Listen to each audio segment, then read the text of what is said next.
जब आप immigration counter को वहाँ से निकल कर बाहर आएंगे तो आपको एक अलग क्यू में खड़ा होना पड़ेगा। अगर वहाँ क्यू हुई तो लाइन में वहाँ से फिर आप ये देखेंगे कि आपने कहाँ कहाँ जाना है। अब आपको वो बताएंगे, गाइडर वहाँ मौजूद होते हैं कि वहाँ से 3-4 काउंटर होंगे, उनमें से किसी भी काउंटर पे आपको बुला लिया जाएगा और वहाँ आपसे पूछेंगे कि आपके कौन सा होटल है, तो आप उनको एड्रेस दिखा देंगे। एलोकेट फाइम जो है उसके अंदर एड्रेस लिखा होगा और वो आपको फिर वहाँ की आप अपना लगेज ले लेंगे। लगेज लेने के बाद आप चले जाएंगे और फिर बाकायदा अपनी यानी कि जहाँ और गाड़ी वाले, क्योंकि कोचेज़ वाले ऐसे हैं कि ये एक ही होटल की सब एक ही में नहीं जाते हैं। उमूमी तौर पर यकीन जानी कि जैसे मैं आया हूँ, मेरी 12:30 बजे की फ़्लाइट थी, तो शाम 7:30 बजे जो है, ये ज़हनी तौर पर मैं आपको डरा नहीं रहा, ज़हनी तौर पर आपको तैयार कर रहा हूँ कि बस औक़ात ऐसा भी होता है। 12:30 बजे की फ़्लाइट थी और मुझे होटल में आते आते 8 बज गए थे। अब आप खुद सोचें कि कितना टाइम लग गया।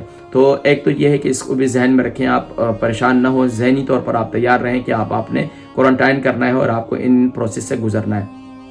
तो बहरहाल मुख्तसर ये है कि आपने यहाँ पर इस तरीके से फिर आपको मुख्तलिफ लोगों को वो ड्रॉप करते चले जाएंगे उनके होटल्स पर। कोच में आपको बिठा दिया जाएगा, कोच में बिठाने के बाद फिर हर एक को मुख्तलिफ होटल्स में ड्रॉप करते चले जाएंगे और ड्रॉप करते करते अब आपका जहाँ होटल होगा, अगर तो आप माशाल्लाह शुरू में है तो फिर आपको तो आसानी के साथ आप जल्दी पहुँच जाएंगे। लेकिन अगर आपका जो है वो डिस्टेंस जो है वो बाद वाली है तो ज़ाहिर बात है पहले वालों को वो पहले ड्रॉप करते हैं। तो इस तरीके से वो ड्रॉप करते चले गए और फिर हमें मिल्टन कीज में उन्होंने ड्रॉप किया। हम आखिरी स्टॉप थे उनके लिए।